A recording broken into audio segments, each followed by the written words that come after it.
हमारे देश के प्रधानमंत्री माननीय नरेंद्र मोदी जी का नारा है बेटी बचाओ बेटी पढ़ाओ।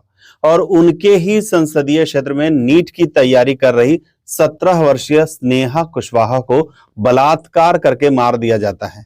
और ऐसे में मोदी जी एक शब्द नहीं कह रहे हैं। वहां का प्रशासन पीड़ित परिजन के अनुमति के बगैर शव को जला देता है।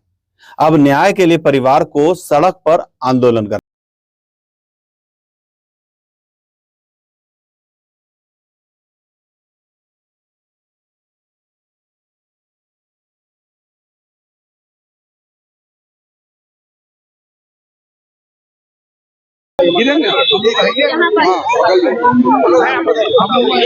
हमारी बेटियों के दोषी को सजा मिले, फांसी की सजा। हमारी बेटी के साथ बहुत बुरा हुआ है।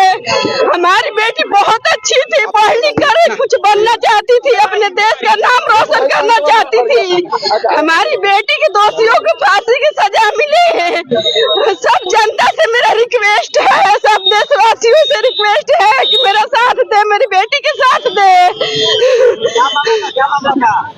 मामला कुछ नहीं था। मेरी बेटी रात में बहुत हंस खेल कर बात की। रात में पता नहीं क्या हुआ। हमारी बेटी सुबह फोन नहीं उठा रही थी 5-5:30 बजे।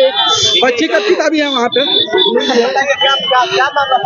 मामला कुछ नहीं है। मेरी बेटी स्नेहा एक फरवरी को घर आने वाली थी, उसकी तैयारी थी घर आकर परीक्षा देने के लिए, इंटर के लिए। और रात में क्या घटना हॉस्टल मालिक द्वारा घटाया गया है कि मेरी बेटी के साथ वाराणसी में भेलूपुर मौजा पड़ता है, जिसमें गुरुधाम चौराहा के बगल में प्रधानमंत्री मोदी जी का संसदीय कार्यालय है। उसके बगल में रामेश्वरम हॉस्टल के पास रामेश्वरम हॉस्टल है, उसी में रहकर पढ़ाई करती थी, जिसमें 50-60 लड़कियां रहती हैं। और मेरी बेटी के साथ दुर्व्यवहार दुराचार करके हॉस्टल मालिक और उनके पुत्रों द्वारा उसकी हत्या की जाती है। और हम लोग को सुबह में खबर मिलता है कि आपकी बेटी नहीं रही, आकर ले जाइए, आइए।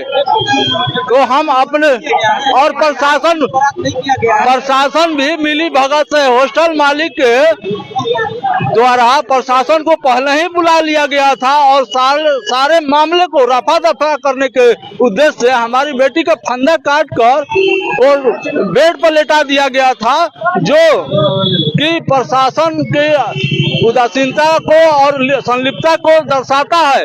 और हम लोग झड़प नहीं करते तो वो जो खिड़की का वीडियो फोटो है, फुटेज, वो हम लोगों को नहीं मिलता और सच को छुपा कर कह देता प्रशासन के पंखे से लटकी हुई है।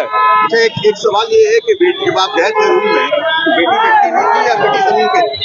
बेटी को फंदा काट कर बेड पर लेटाया गया था। पुलिस के रवैया के खिलाफ है। बेड पर लेटाया गया था, जबकि कोई गार्जियन नहीं था। क्या स्नेहा कुशवाहा भारत की बेटी नहीं है? मीडिया में कहीं भी चर्चा नहीं है, कहीं भी कोई डिबेट नहीं है। क्या स्नेहा कुशवाहा हिंदू नहीं है? बिहार के सासाराम से बनारस पढ़ने गई स्नेहा कुशवाहा के साथ सामूहिक बलात्कार कर उसकी हत्या कर दी गई। नेहा के शव को उसके परिवार के पहुंचने से पहले ही जला दिया गया। 2 दिन पहले पूरे देश में सत्ता पक्ष और विपक्ष के लोग कॉमेडियन के मुद्दे पर संस्कृति और सभ्यता को बचाने की कोशिश कर रहे थे, लेकिन अब उनमें से कितने लोग इस बहन के लिए, न्याय के लिए आवाज उठा रहे हैं, ये भी सोचने का एक बहुत बड़ा विषय है। महिलाओं के बारे में बुरा बोलना मुझे बुरा लगता है, लेकिन जब किसी महिला के साथ कुछ गलत होता है तो आपकी अंतरात्मा भी जाग जाती है। महिलाओं के लिए ये कैसा सम्मान है आप लोगों का, ये मुझे समझ में नहीं आ रहा है।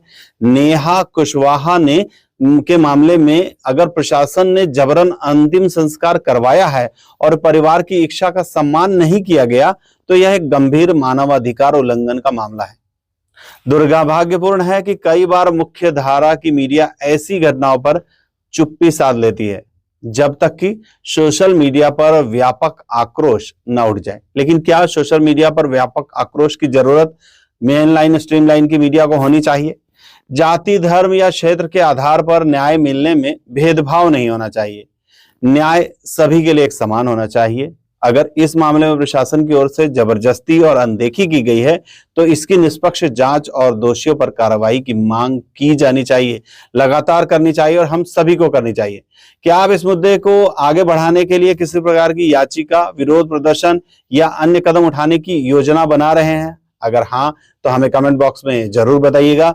जात पात से कोई लेना देना नहीं है। भारत की हर बेटी भारत की बेटी है और भारत में इस तरह के कांड को कभी भी सही नहीं ठहराया जा सकता है या फिर किसी भी ऐसे व्यक्ति को छोड़ा नहीं जा सकता है जो इसका जिम्मेदार हो।